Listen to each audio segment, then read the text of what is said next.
라디오 텐텐 기도입니다. 오늘 날마다 죽기로 큐티 본문은 출애굽기 12장 21절에서 36절 말씀입니다. 출애굽기 12장 21절에서 36절 말씀. 첫 번째, 말씀은 실천되어져야 합니다. 출애굽기를 보면 반복되는 양식이 있습니다. 하나님께서 모세를 통하여 명령하시는 내용이 먼저 나오고 그 다음에는 그들이 그대로 행한 것이 자세히 기록되어 있습니다. 오늘 본문 21절에서 36절은 이스라엘 백성이 모세를 통해 들은 말씀을 실천하는 장면입니다. 이미 이 말씀의 내용은 출애굽기 12장 전반부에 기록되어 있습니다. 하나님께서 모세에게 말씀하셨기 때문입니다. 그런데 그 말씀을 그대로 실천하는 내용이 오늘 본문에 한 번 더 기록되어 있습니다. 나중에 성막을 만드는 경우에는 더욱 그러합니다. 두 번째 기록에서 간단하게 처음에 말씀하신 그대로 다 했다라고 기록하지 않고 실제로 하나님께서 명하신 그대로 행한 것의 상세의 여부를 자세하게 기록하고 있습니다. 어떤 경우에는 지나치다 싶을 정도로 상세하게 기록하고 있습니다. 이번 본문에도 그런 양식이 나타납니다. 즉 하나님께서 이미 앞에서 6월절은 어떻게 지켜야 하는가를 명령하셨는데 본문엔 이스라엘 백성이 그대로 다 행한 것을 자세히 기록하고 있습니다. 우리가 보기에는 쓸데없고 지루하게 느껴질 수 있지만 성경이 그것을 생략하지 않습니다. 하나님께서 이렇게 하겠다고 말씀하시고 실제로 그대로 되어지는 것까지 기록하고 있습니다. 그 이유는 무엇일까요? 그것은 하나님의 말씀의 목적이 단순히 우리에게 정보를 알려주는 데에만 있는 것이 아니기 때문입니다. 하나님의 말씀은 반드시 성취되어야 합니다. 그래서 하나님께서 그 백성들에게 이러이러하게 행하라고 말씀하셨다면 그것은 그들에게 구체적으로 순종되어지고 실천되어져야 하는 것입니다. 창세기 1장을 보면 하나님께서 빛이 있으라고 말씀하십니다. 그러면 빛이 있었습니다. 물이 아래와 위로 나뉘어져 그 중간에 큰 공간이 생기라고 말씀하시면 그것이 그대로 이루어졌습니다. 모든 것이 하나님 말씀하신 그대로 성취되는 것을 보여주고 있습니다. 이것은 출애굽기에서도 마찬가지입니다. 하나님께서 말씀하신 것은 그대로 성취되어야 합니다. 이것이 우리가 하는 말과 하나님 말씀의 차이입니다. 우리의 말은 하나의 정보요 의사소통의 수단입니다. 그러나 하나님의 말씀은 그렇지 않습니다. 하나님의 말씀은 성취되어야 하는 말씀입니다. 그래서 그 말씀을 들은 이들의 순종과 실천이 중요해지는 것입니다. 두 번째, 피의 백성. 새로운 백성의 창조는 6월절 어린 양에서부터 시작됩니다. 이스라엘 백성은 하나님의 특별한 예정 가운데 있는 자들이었습니다. 그러나 그렇다고 해서 그들이 자동으로 하나님의 백성이 된 것이 아닙니다. 그들이 하나님의 백성이 된 것은 어린 양의 피가 있었기 때문입니다. 하나님께서 피를 보고 그들의 집을 넘어가겠다고 말씀하셨습니다. 우리들에게는 넘어간다는 말이 이상하게 느껴집니다. 그러나 그 피를 보고 그 문을 넘는다는 것은 우리가 생각하는 단순히 사람이 집을 넘어가는 그런 차원 정도의 그림이 아닙니다. 이 말씀은 우리가 이해하기 쉽게 표현한 것이지 실제로는 하나님께서 그들의 죄악을 강화하신다. 그들의 죄를 못 본 척해 넘어가 주신다. 이런 의미를 담고 있습니다. 하나님께서 심판하시는 날 그들의 문에 바른 피를 보시고 그들의 죄를 문제 삼지 않고 넘어가 주신 것입니다. 이스라엘 백성 그들도 똑같은 죄인이지만 그 피로 인해 하나님께서 그들의 죄를 문제 삼지 않고 넘어가 주시겠다 말씀하시는 것입니다.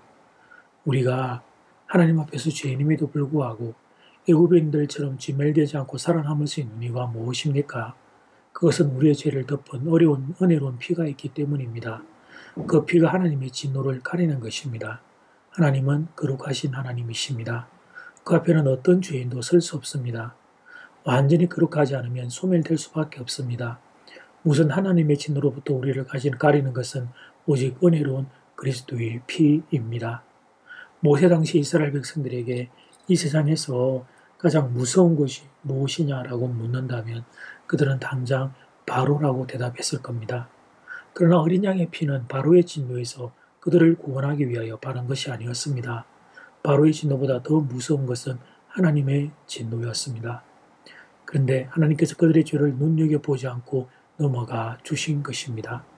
만약 바로가 무서웠다면 어린 양의 피는 필요 없었을 것입니다. 오히려 어린 양의 피는 바로에게 반역의 표시로 보여 더 곤란을 당할 수도 있었습니다. 그러나 바로의 진노는 하나님의 진노 앞에서 아무것도 아니었습니다. 우리가 정말 하나님의 백성이라면 이 하나님을 알아야 합니다.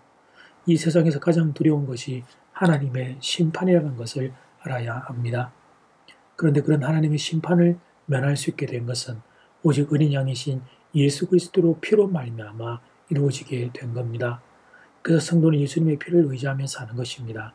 예수님의 보혈을 찬양하며 사는 것입니다. 이제 첫 번째 기도 시간입니다. 받은 말씀과 개인 기도 제목을 가지고 함께 기도하는 시간입니다. 이 시간 다 함께 마음을 모아 주님 앞으로 나아가겠습니다.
이제 두 번째 기도 시간입니다. 작은 1번 말씀은 실천되어져야 합니다.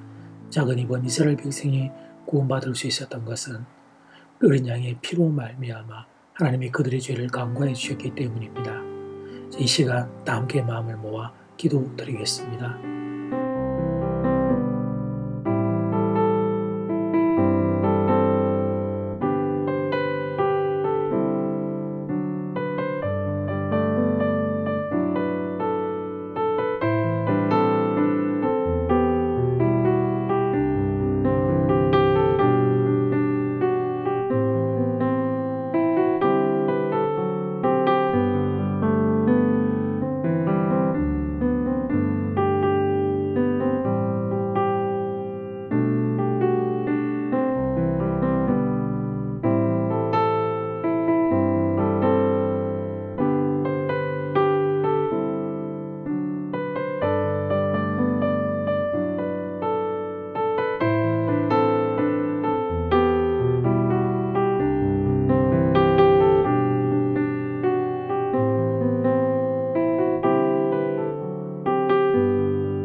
하나님, 우리에게 들려진 말씀이 우리의 삶에서 실천되어질 수 있기를 소원합니다. 순종할 수 있기를 소원합니다. 주님, 그렇게 살 수 있도록 우리를 도와주십시오. 하나님 말씀의 그 소중함을 기억하고 붙잡고 실험함이 우리에게 있기를 소원합니다.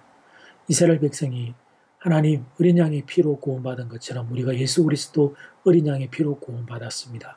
이 사실을 기억하고 예수님의 보혈을 의지하는 하나님의 사람들 될 수 있도록 도와주십시오. 이 한 주간 예수님의 십자가 보혈을 의지하여 승리할 수 있도록 주여 역사하여 주시옵소서.